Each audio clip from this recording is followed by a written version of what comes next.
बानी पीटीआई ने 9 मई की सीसीटीवी वीडियो सामने लाने की शर्त पर मुआफ़ी मांगने की पेशकश कर दी है। साथ ही कहा है कि मुआफ़ी उन्हें नहीं उनसे मांगनी चाहिए क्योंकि रेंजर्स ने उन्हें घसीटा है। क्या आलमी शोहरत याफ्ता शख्स की कोई इज्जत नहीं?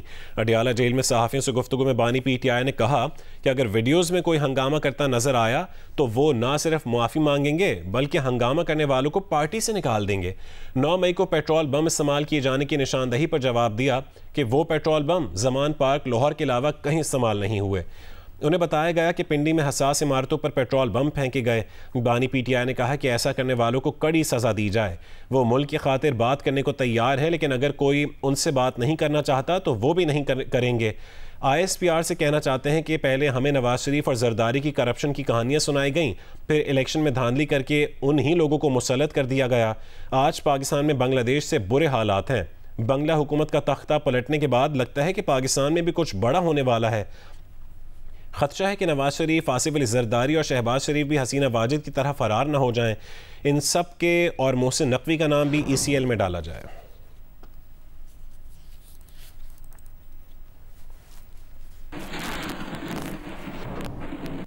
वज़ीर आज़म के मुशीर बराए सियासी उमूर राना सनाउल्लाह ने कहा है कि जब ट्रायल होगा तब पता चलेगा सबूत किस कदर अहम है। जिन लोगों ने जुर्म किया उन्हें ही गिरफ्तार किया गया। वो जियो न्यूज़ के प्रोग्राम आज शाहजेब खानजादा के साथ में गुफ्तगू कर रहे थे। ये तो जब ट्रायल होगा तो फिर पता चलेगा ना कि सबूत जो है वो किस कदर अहम है या उनसे कौन सी चीज़ साबित होती है या नहीं साबित होती। तो इमरान खान साहब जो है ये मखा मामले को उलझा रहे हैं। उन्हें खुद मालूम है कि न सिर्फ सबूत मौजूद हैं बल्कि जो फुटेजेस जो है वो उनमें सारे लोग इनके अपने लोग हैं। आप वहाँ पे खुद ये मौजूद हैं, खुद ये लोगों को एक दूसरे को मैसेज करते रहे हैं। इन लोगों को गिरफ्तार कर रखा गया कि ये बेगुनाह हैं। क्या ये लोग जो हैं ये गिराव जलाओ में मुलव्वस नहीं थे? इन लोगों ने जुर्म किया है, उस जुर्म की बुनियाद के ऊपर इन लोगों को गिरफ्तार किया गया, लेकिन इनका ट्रायल जो है वो कंक्लूड नहीं हो सका। उसकी वजह हमारा जुडिशियल सिस्टम है। इमरान खान साहब को ये लग रहा है कि जो बांग्लादेश में हुआ वो यहाँ होने वाला है। वो कह रहे हैं आपके जो रहनुमा हैं, नवाज शरीफ साहब हों, जरदारी साहब हों, मोहसिन नकवी हों, शहबाज शरीफ साहब, उनके नाम डालें ECL में। उन समेत इमरान खान साहब कह रहे हैं मेरा भी डालें ताकि पता चले कौन मुल्क में रुकेगा, और हेलीकॉप्टर भी सारे ग्राउंड कर दें क्योंकि ये यहाँ भी होने वाला है। इंशाअल्लाह ताला वो भी यही है और हम भी यही हैं। अगर कोई ऐसा वक्त आया भी तो कोई ऐसी बात नहीं है।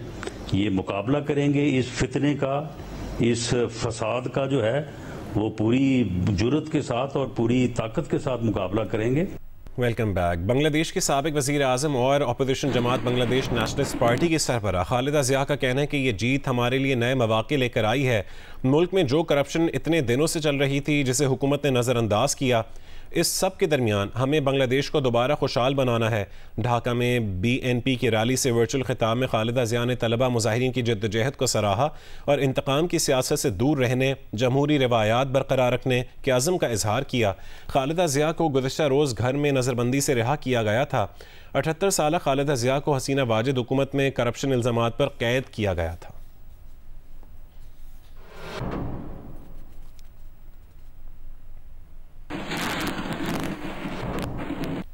हुकूमत पाकिस्तान का कहना है कि हम बांग्लादेशी अवाम के साथ खड़े हैं। तर्जुमान दफ्तर खारजा का कहना है कि उम्मीद है बांग्लादेश में हालात पुरअमन और तेज़ी से मामूल पर आएँ। तर्जुमान दफ्तर खारजा ने कहा यकीन है कि बांग्लादेशी अवाम का जज्बा और इत्तेहाद उन्हें हम आहंग मुस्तकबिल की तरफ ले जाएगा। ये बांग्लादेश की सूरत हाल पर हुकूमत पाकिस्तान का पहला बाज़ाब्ता बयान है।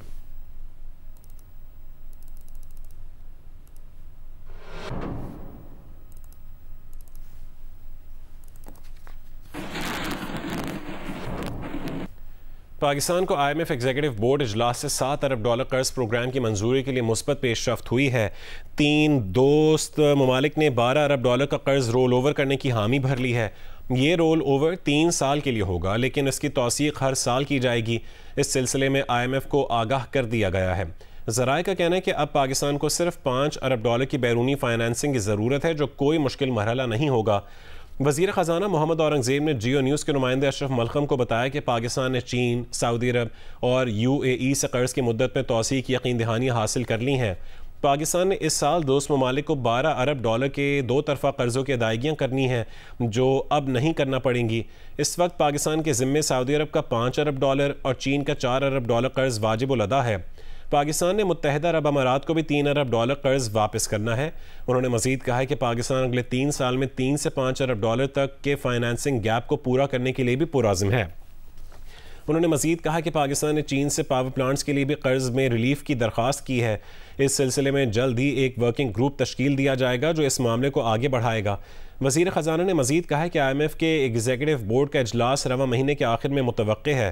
पाकिस्तान पुरुम्मीद है कि IMF बोर्ड पाकिस्तान के लिए 37 महीने पर मुहित $7 अरब के कर्ज प्रोग्राम की हतमी मंजूरी देगा। इलेक्शन कमीशन ने मखसूस नशिस्तों से मुतालिक सुप्रीम कोर्ट के फैसले पर नज़रसानी दरख्वास्त दायर कर दी है। दरख्वास्त में कहा गया है कि PTI को अदालती फैसले में रिलीफ दिया गया, जबकि तहरीक इंसाफ केस में फ़रीक नहीं थी। आज़ाद अरकान ने भी सुप्रीम कोर्ट से रुजू नहीं किया था। फैसले में कुछ ऐसे हक़ाइक़ को मान लिया गया जो कभी अदालती रिकॉर्ड पर नहीं थे। इलेक्शन कमीशन की जानिब से दायर नज़रसानी दरख्वास्त में कहा गया कि PTI के मखसूस नशिस्तों के उम्मीदवारों ने भी कभी दावा नहीं किया। 80 अरकान ने सुन्नी इत्तेहाद काउंसिल में शामिल होने का फैसला किया और अपने शमूलियत के हलफ डिक्लेरेशन जमा करवाए।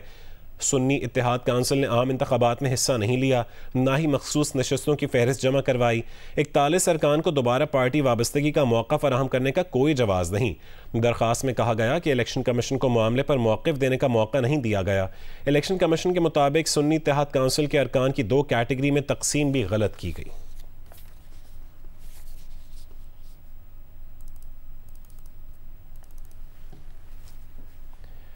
महंगी बिजली और तनख्वाहदार तबके पर इजाफी टैक्सों के खिलाफ लियाकत बाग में जमात इस्लामी का धरना 14वें रोज़ में दाखिल हो चुका है। जमात इस्लामी की जानिब से आज मुतालबात के हक़ में मरी रोड पर मार्च का ऐलान किया गया है। दूसरी जानिब हुकूमत और जमात इस्लामी की मुज़ाकराती कमेटी के दरमियान बातचीत भी जारी है। मुज़ाकरात के चौथे दौर के बाद हुकूमती वफ़द ने गुफ्तगू को मुस्बत करार दिया है। जमात इस्लामी के वफ़द का कहना है कि हुकूमत ने मुतालबात से इनकार नहीं किया। हुकूमत के पास IPPs पर संजीदगी से सोचने के अलावा कोई रास्ता नहीं है। काफ़ी चीज़ों पर इत्तेफाक भी हुआ है, काफ़ी चीज़ों पर मज़ीद इत्तेफाक होना है। तो कल तक अब ये दौर मुलतवी किया गया है। तो कल शाम में मज़ीद एक नशिस्त होगी और कोशिश होगी कि मामलात को जो पेशरफ बहुत अच्छी, कल भी बहुत अच्छी मीटिंग थी, आज भी बहुत पेशरफ हुई है। उम्मीद है कि ये मामला जो है खुश इसलूबी से कल मार्च ये करेंगे जो देखिए बिल्कुल, अगर ये इनका जमहूरी हक है, जो मार्च ये करना चाहते हैं, हुकूमत उसकी इजाज़त भी देगी और फैसिलिटेट करेगी। कुछ इनके लोग रह गए थे सियालकोट में, उनको रिहा कर दिया गया है। अच्छी पेशरफ्त हुई है और हम अल्लाह का शुक्र है, लगता ही है कि काफ़ी करीब आ। साहब ये बताइएगा, जो आप लोगों से ये मुतालबात किए जा रहे हैं गाड़ियाँ 1300 सीसी वाली इस्तेमाल करें, ये तो आपके बस में है, ये आप लोग क्यों नहीं कर रहे? करनी चाहिए, बिल्कुल करनी चाहिए, क्यों नहीं करनी चाहिए। ज़्यादातर वज़रा ज़ाती गाड़ियाँ इस्तेमाल कर रहे हैं। सरकार की बात कर रहे हैं, सरकार की गाड़ी SCDC को भी सर अगर देखें तो 17 ग्रेड का ऑफिसर है, वो भी बड़ी गाड़ी इस्तेमाल। जो वफाकी हुकूमत के मातहत अफसरान हैं, उधर मोनेटाइजेशन की पॉलिसी है। जो गाड़ी लेता है उसको फ्यूल नहीं मिलता, जो गाड़ी नहीं लेता उसको पैसे मिलते हैं। तो वो एक सिस्टम है। सरकारी अफसर से गाड़ी लेना भी जो है वो नामुनासिब बात है, मगर उसका मोनेटाइजेशन का एक ऑलरेडी प्रोसेस है, उसको आगे सर कौम के ऊपर जो बिजली के बिलों का दबाव डालना ये मुनासिब है? देखिए, बिजली के बिलों का दबाव तो कोई भी नहीं डाल रहा। हम तो चाहते हैं कि ये मामलात हल हों और खुश असलूबी से इसीलिए 50 अरब रुपया किया गया है कि भी अब हुकूमत के पास इसके अलावा कोई ऑप्शन नहीं है कि IPPs के मामले को पूरी संजीदगी से विजिट किया जाए, नज़रसानी की जाए, इसकी जांच पड़ताल की जाए। अगर तमाम IPPs मुआहदे के मुताबिक सही काम कर रहे हैं तो किसी को क्या शिकायत है, लेकिन वो शक शुबा और जो पाकिस्तान के माल और सरमाए को उड़ाया जा रहा है उनकी तहकीकात तो ज़रूरी है। ये पाकिस्तान का हक़ है, 25 करोड़ आवाम का हक़ है। एक तरफ 25 करोड़ आवाम है जो मुतासर हो रहे हैं और दूसरी तरफ पाकिस्तान की जो मलकियत है वो तो 52% है, चाइना की 23% है और 25% प्राइवेट सेक्टर के लोग हैं। वो गिनती के ख़ानदान हैं। क्या हम उन ख़ानदानों को पालने, उनको नवाजने और उनके नखरे बर्दाश्त करने के लिए अपने मुल्क को, एटमी सलाहियत रखने वाले मुल्क को और 25 करोड़ आवाम को इन मुश्किलात से दो चार कर दें? अगर हुकूमत इन्हीं की सरपरस्ती जारी रखती है फिर हुकूमत को हिसाब भी देना होगा और आवाम भी अपना हिसाब लेंगे। पीटीआई दौर में एसईसीपी चेयरमैन मोहम्मद अली की रिपोर्ट में आईपीपीज़ का ऑडिट करने को कहा गया, लेकिन तहकीकात की बजाय आईपीपीज़ को सालिसी के अमल में डालकर इल्तवा का शिकार किया। वज़ीर तवानाई अवैस लगारी का सेनेट की कायमा कमेटी के इजलास में इंकशाफ, बताया कि पीटीआई हुकूमत की जानिब से तहकीकात ना करवाने का खमियाजा अवाम आज भुगत रहे हैं। सेनेट की कायमा कमेटी बराए पावर डिवीजन के इजलास में वफाकी वज़ीर अवैस लगारी ने बताया कि पीटीआई के दौर में साबिक चेयरमैन एसईसीपी मोहम्मद अली की रिपोर्ट में आईपीपीज़ का ऑडिट करने को कहा था। अवैस लगारी ने बताया कि पीटीआई हुकूमत ने तहकीकात की बजाय आईपीपीज़ को सालिसी के अमल में डालकर इल्तवा का शिकार किया, जिसका खमियाजा अवाम आज भुगत रहे हैं। वज़ीर पावर सरदार अवैस लगारी का कहना था कि नामुकम्मल रिपोर्ट पर सालिसी होती तो आईपीपीज़ को क्लीन चिट मिल जानी थी। हमारी हुकूमत आईपीपीज़ के मामले को संजीदगी से देख रही है।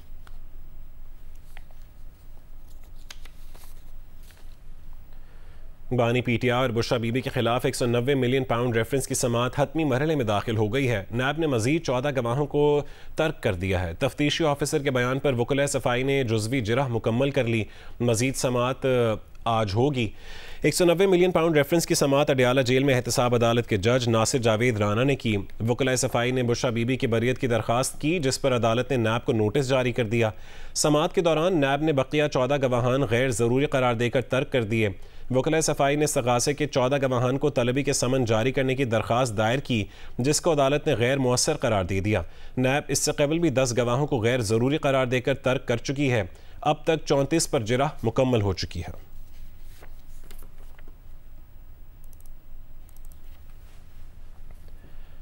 पीटीआई के रहनुमा आलिया हमजा गुजरांवाला जेल से रिहाई के बाद अपने घर पहुंच गई हैं। पीटीआई की रहनुमा आलिया हमजा गुजरांवाला जेल से रिहाई हासिल करने के बाद डिफेंस में वाक़ अपने घर पहुंची। घर पहुंचने पर अजीज़ रिश्तेदारों ने आलिया हमजा का पुरतपाक इस्तकबाल किया। पीटीआई की कारकुन ख़वातीन ने आलिया हमजा को गुलदस्ते पेश किए।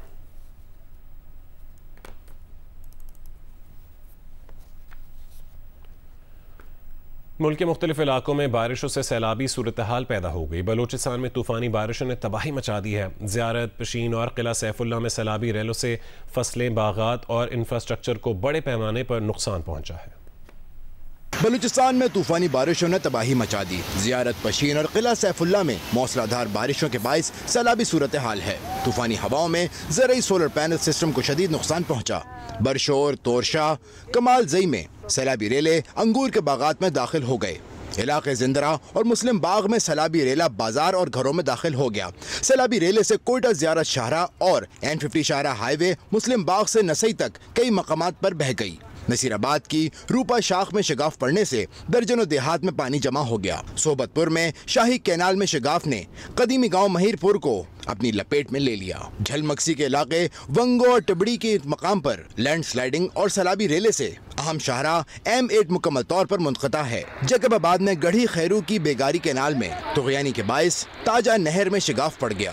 ज़रई ज़मीनें ज़ेरे आब आ गईं। दादू में खीर थर पहाड़ी सिलसिलों में बारिश से गाज नदी की सतह बुलंद हो गई। गांव सजावल अलखानी में बुनियादी सेहत मरकज और प्राइमरी स्कूल से भी पानी नहीं निकाला जा सका। गिलगित में पैदंदाज जगलोट में सैलाब के बायस शारे कराकरम गिलगित चला सेक्शन ट्रैफिक के लिए बंद कर दी गई। शारे कराकरम बंद होने से सैकड़ों गाड़ियां और मुसाफिर फंस गए। गिलगित की गर्मी की शिद्दत में इजाफे के बायस ग्लेशियर पिघलने से नदी नालों में तुग़यानी की सूरत हाल बरकरार है। अस्तोर में प्रेशिंग के 2 गाँव में सैलाबी सूरत हाल है और जमीन का कटाव जारी है। दरियाई चित्राल में ऊंचे दर्जे का सैलाब है। जोटी लश ग्रिड स्टेशन के करीब ज़रई अराजियात की कटाई का अमल तेजी से जारी है। हिफाजती पिश्ते बह गए। जनूबी वजीरिस्तान में जगमलाई तंगी सड़क लैंड स्लाइडिंग के बायस 3 रोज से बंद है। कागान वैली महांडरी के मकाम पर सैलाब में बह जाने वाले पुल की तामीर का काम जारी है। सरवरी जमात के सरबराह मखदूम जमील-उज़्ज़मान ने कहा है कि बिलावल भुट्टो सिंध के वोटों पर वज़ीर आज़म नहीं बन सकते। बिलावल भुट्टो को वज़ीर आज़म बनाने के लिए हमें पंजाब से वोट चाहिए। हैदराबाद में मखदूम अमीन फ़हीम की 85वीं सालगिरह के मौके पर तकरीब से खिताब में उनका कहना था कि पीपल्स पार्टी पंजाब के लीडर बड़े बड़े ओहदों पर आकर बैठ जाते हैं, लेकिन वो बिलावल के लिए MNAs नहीं जितवा सकते। पंजाब में पुराने लोगों को हटाकर नई नस्ल को सामने लाया जाए। हम यहाँ से आपको जितवा के भेजते हैं, उधर आप कंप्रोमाइज करके किसी और को वज़ीर आज़म बना देते हैं। ये ऐसे नहीं चलेगा। और जो दूसरा वज़ीर आज़म आता है वो हमारी तरफ तो देखता भी नहीं है। सिंध की तरफ अनीस खान खानी मेरे बड़े प्यारे प्यारे हैं, वो मेरे पास तशरीफ लाए, मुझे बड़ा अच्छा लगा। मैं अब उनको दोबारा इन्वाइट करूँगा कि आए हाला में तशरीफ लाएँ। हैदराबाद शहर में भी सरवरी जमात के वोट हैं, मीरपुर खास शहर में भी सरवरी जमात के वोट हैं और कराची शहर में भी। तो वो हम क्यों ना क्यों बदलें? सिंध के वोटों पे बिलावल भुट्टो वज़ीर-ए-आज़म नहीं बन सकता। चाहे सारे एमएलए भी वोट कर दें तो बिलावल भुट्टो वज़ीर-ए-आज़म नहीं बन सकते। उसके लिए हमें वोट चाहिए पंजाब से। हिमालय जबल जैसे हमारे रहनुमा थे पंजाब के, वो कहाँ गए? बड़े बड़े ओहदों पे आके बैठ जाते हैं, लेकिन बिलावल के लिए वो एमएलए नहीं लेकर रह सकते। सिंध हाई कोर्ट के जस्टिस सलाहुद्दीन पंवर ने कहा है कि इस्लामाबाद, लाहौर, हैदराबाद और सक्खर में नई मोटरवेज बनाई गई। कराची हैदराबाद सुपर हाईवे को क्यों मोटरवे करार दिया गया? नई मोटरवे क्यों नहीं बनाई जा रही? मोटरवे पर सर्विस रोड समेत दीगर सहूलियात तक रसाई के केस में अदालत ने NHA समेत दीगर फरीकैन से पूछा कि जिन शहरों की जायदादें सुपर हाईवे के अतराफ में हैं उन्हें वहां रसाई से कैसे रोका जा सकता है। अदालत ने 28 अगस्त को जवाब तलब कर लिया।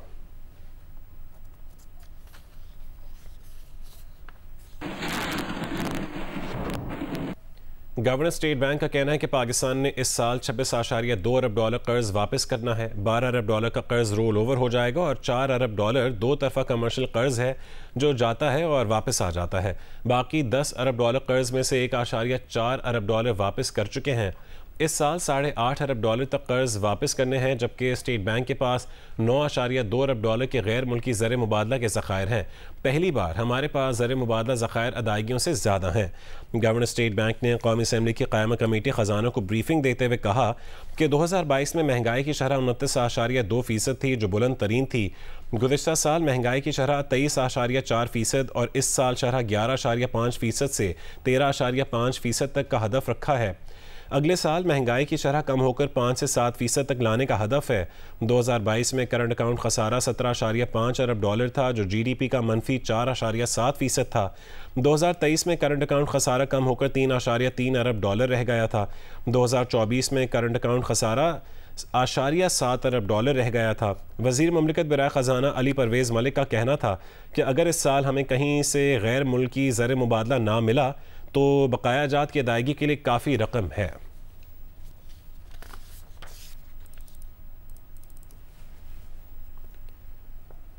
वफाकी हुकूमत ने राशिद महमूद लंगड़ियाल को चेयरमैन FPR मुकर्रर कर दिया है। ग्रेड 21 के राशिद महमूद लंगड़ियाल बतौर सेक्रेटरी पावर डिवीज़न खिदमात अंजाम दे रहे थे।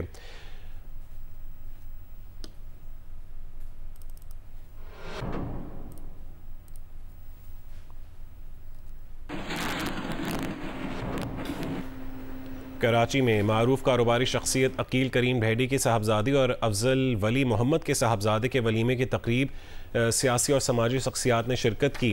कराची के इलाके डिफेंस फ़ेज़ 8 में मारूफ कारोबारी शख्सियत अकील करीम ढेडी की साहबजादी और अफजल वली मोहम्मद के साहबजादे के वलीमे की तकरीब मुनक्किद हुई।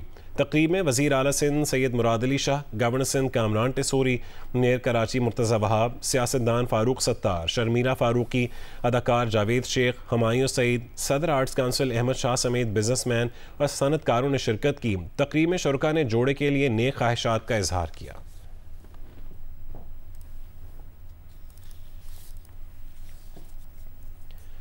लाहौर पुलिस ने PTI के रहनुमा और निजी अस्पताल के मालिक डॉक्टर शाहिद सिद्दीक के कत्ल में मुलविस तीनों उजरती कातिलों को ट्रेस कर लिया है। पुलिस ज़राए के मुताबिक डॉक्टर शाहिद सिद्दीक के तीनों उजरती कातिल रशीद में बाप, बेटा और भतीजा हैं। मुल्ज़िमान पहले भी मुतादिद वारदातों में मतलूब हैं। मुल्ज़िमान के खिलाफ इस्लामाबाद और लाहौर में कई मुकदमात दर्ज हैं। डॉक्टर शाहिद सिद्दीक पर पहला कातिलाना हमला भी इन्हीं मुल्ज़िमान ने किया था। डॉक्टर शाहिद सिद्दीक को जुमे के रोज़ वेलेंशिया टाउन में कत्ल कर दिया गया था। कराची में नामालूम मुल्ज़िमान की फायरिंग से एक पुलिस एहलकार शहीद और एक रेंजर्स एहलकार ज़ख्मी हो गया। करंगी में गश्त पर मामूर पुलिस एहलकारों के साथ मुबैना मुकाबले में 2 डाकू हलाक हो गए। दोनों डाकू एक कार सवार फैमिली को लूट कर फरार हो रहे थे। रिपोर्ट करेंगे दानियाल सैयद।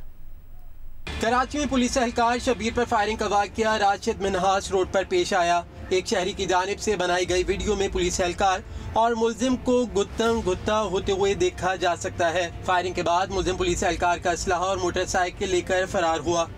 रेंजर्स एहलकार पर फायरिंग कोरंगी में वीटा चौरंगी पर की गई। जख्मी एहलकार को फौरी तौर पर अस्पताल मुंतकिल किया गया। पुलिस का बताना है कि वीटा चौरंगी पर ही 2 मुसल्लह मुल्जिमान ने एक कार सवार फैमिली को लूटने की कोशिश की। उसी दौरान गश्त पर मामूर पुलिस पार्टी ने उन्हें देखकर ताक़ुब किया तो मुल्जिमान ने फायरिंग कर दी। जवाबी फायरिंग में दोनों डाकू मारे गए। दूसरी जानिब गुलशन इकबाल ब्लॉक 6 में जुबैर नामी शख्स मोटर मैकेनिक के पास अपनी गाड़ी का काम कराने आया था, जहां दोनों में किसी बात पर झगड़ा हुआ और मैकेनिक ने पेचकस से हमला करके जुबैर को शदीद जख्मी कर दिया। जुबैर अस्पताल में 3 दिन जेरे इलाज रहने के बाद जहाँ बहक हो गया। दानियाल सैयद, जियो न्यूज़, कराची। गजा में इसराइल के वहशियाना हमलों के 10 महीने मुकम्मल हो गए हैं। इसराइल के गजा के रहायशी इलाकों पर बमबारी मुसलसल जारी है। इसराइली हमलों में गुज़श्ता 24 घंटों में मज़ीद 30 से ज़्यादा फ़लस्तीनी शहीद हो गए। इसराइली फ़ौज का शिमाली गजा में एक बार फिर बड़े फ़ौजी ऑपरेशन का इम्कान है। बैत हनून से बेघर फ़लस्तीनियों को इनखला का हुक्म दे दिया गया है। फ़लस्तीनी मज़ाहमतकारों ने रफ़ा में इसराइली टैंकों को निशाना बनाया। जनूबी लेबनान में इसराइली तैयारों के फ़ज़ाई हमले में एक शख्स जाँ बहक हो गया। हिज़्बुल्लाह ने जवाबी हमलों में शिमाली इसराइल में फ़ौजी पोस्ट पर गोलाबारी की। आलमी अदालत इंसाफ में इसराइल के ख़िलाफ़ फ़लस्तीनियों की नस्ल कुशी केस में फ़रीक बनने के लिए तुर्की ने दरख्वास्त जमा करवा दी है। गजा में पोलियो वायरस की मौजूदगी के इंकशाफ के बाद आलमी इदारे सेहत ने गजा में 10 लाख पोलियो वैक्सीन भेजने का ऐलान किया है। बांग्लादेश की अबूरी हुकूमत के chief adviser Mohammad Yunus Paris से बांग्लादेश के लिए रवाना हो गए हैं। पेरिस एयरपोर्ट पर मीडिया से गुफ्तगू में मोहम्मद यूनुस का कहना था कि घर वापस जा रहे हैं, वहां जाकर सूरत हाल को देखेंगे, बांग्लादेश पहुंचकर देखेंगे कि जिन मुश्किलात में हम फंसे हैं उनसे कैसे निकलना है। इससे पहले बांग्लादेश की अदालत ने लेबर कानून केस में मोहम्मद यूनुस की सज़ा कालअदम करार दे दी थी। मोहम्मद यूनुस लेबर कानून केस में ज़मानत पर रिहा थे। मोहम्मद यूनुस को जनवरी में लेबर कानून केस में 6 महीने की सज़ा सुनाई गई थी। पाकिस्तान में जैवलिन थ्रो खेल की पहचान। अरशद नदीम आज पेरिस ओलंपिक्स के जैवलिन थ्रो मुकाबले के फाइनल में एक्शन में होंगे। फाइनल रात 11:25 पर शुरू होगा। पेरिस ओलंपिक्स में जैवलिन थ्रो के फाइनल में अरशद नदीम समेत 12 एथलीट्स एक्शन में होंगे। पहले मरहले में तमाम एथलीट्स 3-3 बार जैवलिन फेंकेंगे, जिनमें से 8 बेहतरीन थ्रो करने वाले एथलीट्स मजीद 3 बारियां लेंगे। सबसे बेहतर थ्रो प्लेयर की हतमी थ्रो करार पाएगी। स्टार्ट लिस्ट में पाकिस्तान के अरशद नदीम का नंबर 4था है।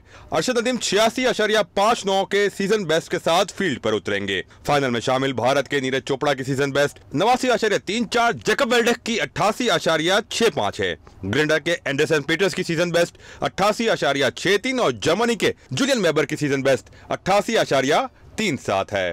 फाइनल में शामिल 12 में से 5 खिलाड़ी 90 मीटर से लंबी थ्रो कर चुके हैं।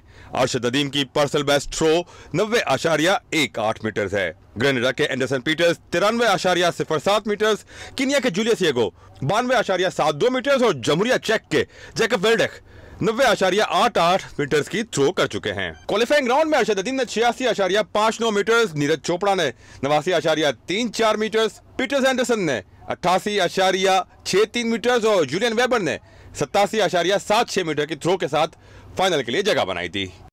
पेरिस ओलंपिक्स की 50 kg क्लास के फाइनल के लिए क्वालिफाई करने वाली भारतीय रेसलर विनेश फोगाट ओवरवेट होने की वजह से नाअहल करार दे दी गई। भारतीय रेसलर विनेश फोगाट को ओवरवेट होने की वजह से डिस्क्वालीफाई किया गया। उन्होंने रेसलिंग की 50 kg क्लास में गुज़श्ता रोज़ 3 मुकाबले जीतकर फाइनल में जगह बनाई थी, लेकिन मतलूबा वजन से 100 ग्राम ज़्यादा होने की बुनियाद पर उन्हें इंटरनेशनल ओलंपिक कमेटी ने नाअहल करार दिया।